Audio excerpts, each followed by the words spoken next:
Commander Fox, Coruscant's guard officer.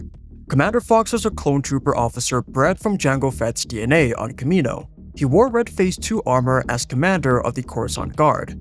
Fox's job was to keep the Senate and Chancellor safe. He patrolled city streets and led shock troopers in high-stakes security runs. He took every order as law, never once pausing to ask why. When the Jedi Temple bombing rocked Coruscant, Fox led the manhunts for Padawan Ahsoka Tano. He shoved her into a cell on a hunch. Later, he tracked ARC Trooper 5s, who tried to warn the Republic of a deadly secret. Fox shot 5s dead in a single blaster blast. Fans still grit their teeth at that scene. They say it crossed a moral line. Fox's raw obedience stood in stark contrast to warm-hearted clones like Rex and Cody. Rex paused to question orders. Cody showed doubts in battle. Fox showed none. His failure to recognize a Sith cost him a snapped neck. Fox's story became a warning that duty without hearts can turn heroes into villains.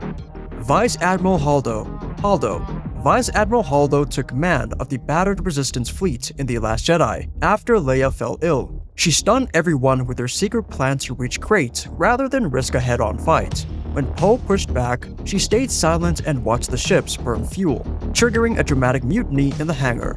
Her refusal to explain sparked the great trust versus secrecy debate among fans. Then came the Holdo maneuver. The plot twist revealed she loaded the Radas for a lightspeed impact on the First Order Armada. The Star Cruisers exploded as she jumped into hyperspace, saving the transports that slipped off to Crate. Some cheered her courage, while others groaned at the high-stakes kamikaze move. Critics wondered why she never said a word until it was time to crash through Star Destroyers. Holdo's silence became her signature. She trusted her plan, not a room full of worried pilots. That gamble split the crew between blind faith and mutiny. In the end, she blew up half the enemy fleet in one flashy kamikaze stunt. Whoever came up with the idea of hyperspace ramming deserves a medal for sheer boldness. Jar Jar Binks. Jar Jar Binks popped up in The Phantom Menace as pure comic relief. The clumsy Gungan sent to break up tense moments. Underwater antics and quirky accents set him apart from every serious Jedi and Senate scene. George Lucas leaned into his goofy vibe to charm kids with slapstick hijinks and bright energy. Audiences reacted with groans as Jar Jar tripped over battle droids and flailed his limbs in silly dances. His slapstick routines felt intrusive amid political drama and lightsaber duels. Critics blamed him for a weird tone shift in the prequel's opening. Fans often muttered, "No more Gungan goofs," while enduring his endless pratfalls. Jar Jar's "Mesa sorry" line became a meme that still pops up whenever someone makes a dumb mistake. His bumbling apology inspired endless gifs and cheeky hashtags on social media feeds. Even the most serious scenes can't dodge a playful sorry jab now, reminding everyone of that fateful first act. Then came the wild Darth Jar Jar theory, suggesting he was a hidden Sith mastermind all along. The idea exploded online and gave the derided Gungan a fresh lease on life. Nobody truly believed it, yet the conspiracy revived interest in the character we love to roll our eyes at, Rey. Rey landed in The Force Awakens as a lone scavenger on the junk world, Jakku, rescuing BB-8s, besting stormtroopers, and stealing the Millennium Falcon with Finn. Her jump from scrap fields to starfighter pilot reset what a Star Wars hero could be. Almost immediately, she attracted Mary Sue jabs for mastering the Force and machines with zero training. Fans' camps formed faster than a hyperspace jump, some praising her natural talents, others grumbling she skipped too many lessons. The split still echoes in pod racing fast online debates. Critics flag plot leaps that bend storytelling to Rey's will, yet each convenience comes with a powerful emotional payoff. Her vision in Maz's vaults, the first lightsaber clash on Starkiller, and the final facing down of Sidious. Viewers forgive physics when hearts are moved. Her defenders point out her legacy ties and modern importance. Rey honors Luke and Leia, yet carves her own path. She brings long overdue representation and shows that heroism can bloom from humble origins. Young fans see themselves as heroes who started with nothing. And for a wink to old school fans, she lends her Alone in the Desert sprint a taste of Force speed. That cheeky moment nods to days when Jedi ran out of frame instead of across entire planets in one bound. Ewoks charged into Return of the Jedi as brave forest moon fighters, clad in fur and wielding spears. They ambushed stormtroopers, trapped AT-ST walkers with swinging logs, and cheered when the shield generator fell. They were surprised the Lions turned the tide. Watching Stone Age warriors topple high-tech machines asks viewers to suspend disbelief. Yet those simple traps and fierce courage carry weight. Tiny bears toppling giant robots taps into childhood dreams of an underdog victory. Merch counters exploded with Ewok toys, plushies, and ships. Critics sneered at marketing overload, but every puppet sold helped pay for more galaxy far, far away adventures. Your kid's shelf never looked fluffier. George Lucas designed them as analogs to guerrilla fighters. Ewoks echo Viet Cong tactics: hit hard, vanish into foliage, strike again. The comparison reminds us real history and fantasy often share clever strategy. On a lighter note, nobody expects teddy bears to stage war, yet these cuddly creatures sneak, climb, and howl like seasoned warriors. Imagine a cub's bedtime story turning into night vision combat drills. Ewoks remind us that even the fluffiest can pack a punch. The 11th brother, Imperial Inquisitor. His black helmet with white markings glinted under temple lights, but he moved with the stiff grace of a prop. This armor looked sharp, but offered little hints of real power. He served as a classic villain of the week. Each episode needs a bad guy to fall, and he filled that slot well.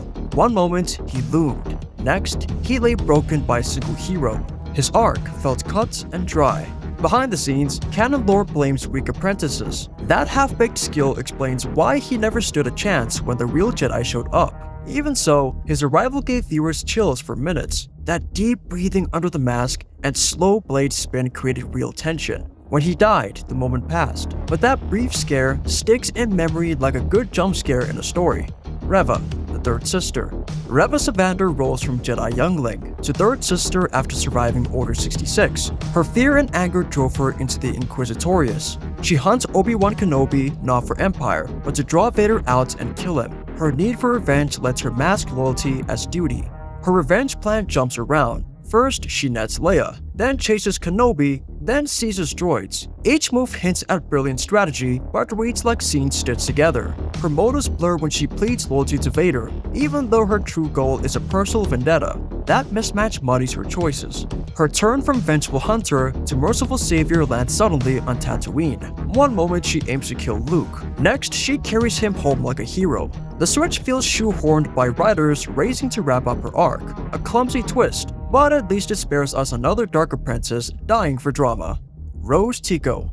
Rose Tico joined the Resistance after losing her sister on Dakar, and first appears dragging an unconscious Finn toward the brig. She convinced him to plunge into Canto Bight to find a codebreaker who could disable the tracker on the First Order Dreadnought. Her line about winning by saving what we love felt noble, but read like a late rewrite note. It landed as a motto rather than a guiding truth built through her journey. The Canto Bight detour slows the film, when every minute should count.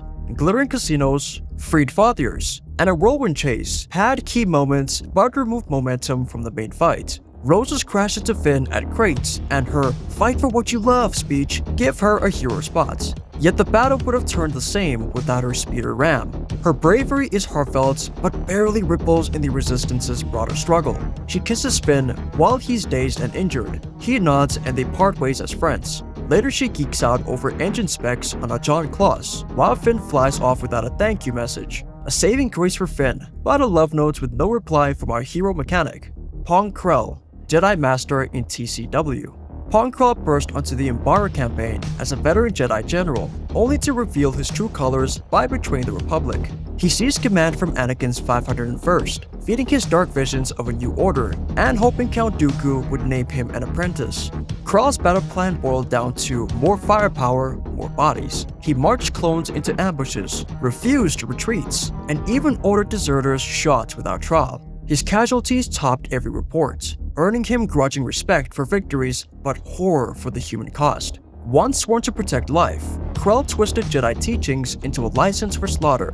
He claimed visions of doom-justified murder, then mocked Captain Rex for loyalty. His double life exposed how easily lofty words crumble under fear and ambition. Krell's fall showed the Order rotting from within. A master turned traitor, he proved that even heroes can become monsters when trust and purpose erode. His story remains a dark warning about blind obedience and warped ideals. Amid all that, he looked more frog than Jedi, with 4 arms, 4 lightsabers, and a face perfect for a mascot. Next time, maybe the clones should pick a commander who isn't literally from the swamp. Trace and Rafa Martez, TCW Season 7. Trace and Rafa Martez grew up orphaned in Coruscant's underworld, running a repair shop and laundromat to clear debts. When Jedi Padawan Ahsoka Tano crashed into Trace's garage, the sisters found an unexpected ally. A spice run on Kessel tapped Trace's flying skills and Rafa's deal-making. En route to sell spices to the Pikes on Obadiah, Trace panicked and dumped the cargo, putting them in debt.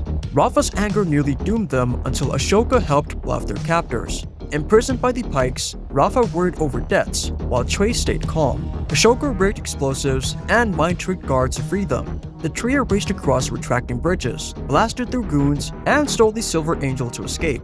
Under the Empire, the sisters joined former clone captain Rex on Corellia. Rafa bargained with police droids, then teamed up to reboot battle droids and clear a path out. Clone Hunter rewarded Rafa with data, trusting their cause. Their padded arc dragged at points, but the finale paid off with two scrappy orphans outsmarting crime lords. Orphans turned hustlers. Trace and Rafa always put family first, turning every scrape into a chance to beat the odds. The Modifiers, Vespa Gang. The Modifiers ruled Mos Espa's workers' district, with chrome and swagger. Drash led the street crew of cyborg teens who decked out their graph scoots, speeders, and implants in retro style. They patched holes in empty pockets by lifting water from Lord the Peel until Boba Fett offered them work. These cyber mods clashed with Tatooine scum and even squared off with Chrysanthemum, backing Fett when the Wookiee came calling. Their speeder bike skirmishes lit up dusty alleys, neon sparks flying off rusted walls. Cyber Retro meets desserts grids in every overlocked engine reel.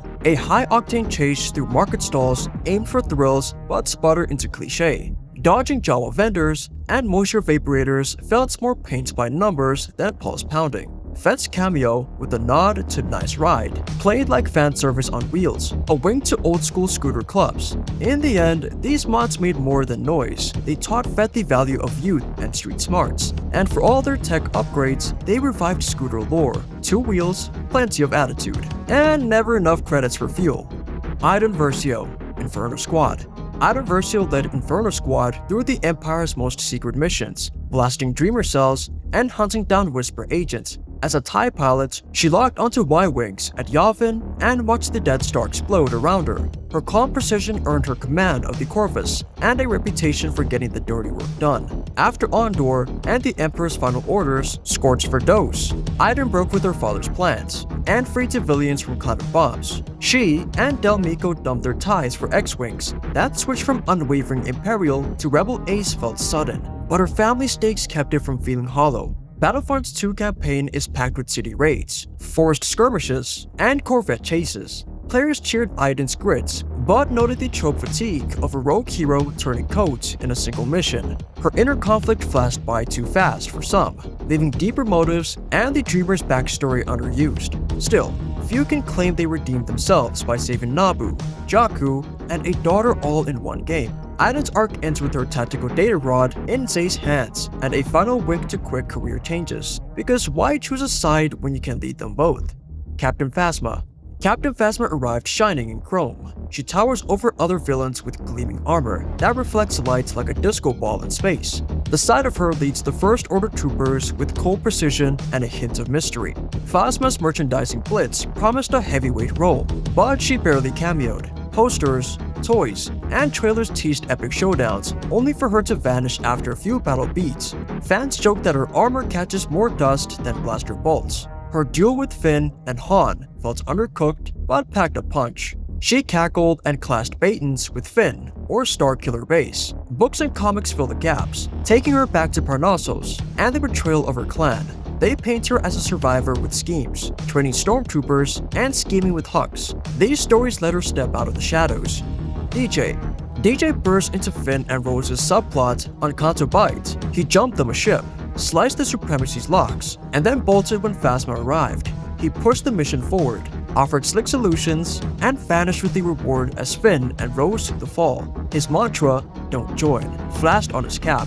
He drilled into Finn that both sides were cogs in a corrupt machine and allegiance was a trap. Free living meant freelancing. His catchphrase stuck harder than any sticky slice of code in hyperspace. His narrative weight felt almost non-existent. DJ arrived, fiddled with consoles, and betrayed the heroes. He never reappeared. His exit line was cheeky, but it left the whole subplots dangling like a loose connector on a TIE fighter. You half expect him in a sequel, leaning against a railing, sipping Sintaqua. Fans memed him as all machines after he quipped about everything being a machine. His cameo proved to be less cameo and more flash drive download. Quick, bright, then gone. In the end, DJ's part was as pointless as a stormtrooper with a hole in his helmet, yet he got the last laugh when he walked away richer. Supreme Leader Snoke. Snoke ruled the First Order from Omega-class dreadnought. He promised a new empire that would crush the New Republic and finish the Jedi. His towering hologram and booming voice filled allies with awe and foes with dread. His pale, scarred face and 7-foot frame looked both ancient and broken. Circus threw in a swagger and a sinister laugh by using motion capture. Snoke's design and voice gave him a presence so vivid that he felt real and terrifying. He arrived on screen like a brass ghost of hype. His backstory hinted at Sith secrets buried on Exegol, but the films never dug deep. Viewers were left wanting more lore, not less, and felt the mystery became a tease. Then Ren betrayed him in a blink. Bisecting Snoke with that kill shot broke expectations and paved the way for the final film. Years later, comics showed Snoke VATs full of failed copies, making his cloning crusade the galaxy's misstep. Snoke ended as a wording clone, proof that a lab-grown leader with grand designs can flop. His failure taught fans never to trust a VAT vintage. Next time someone whispers empire building, check for extra tubes first. There you have 15 of the galaxy's most unloved figures, each a lightning rod for fan frustration. Which one makes you groan? And who would you redeem? Let us know below.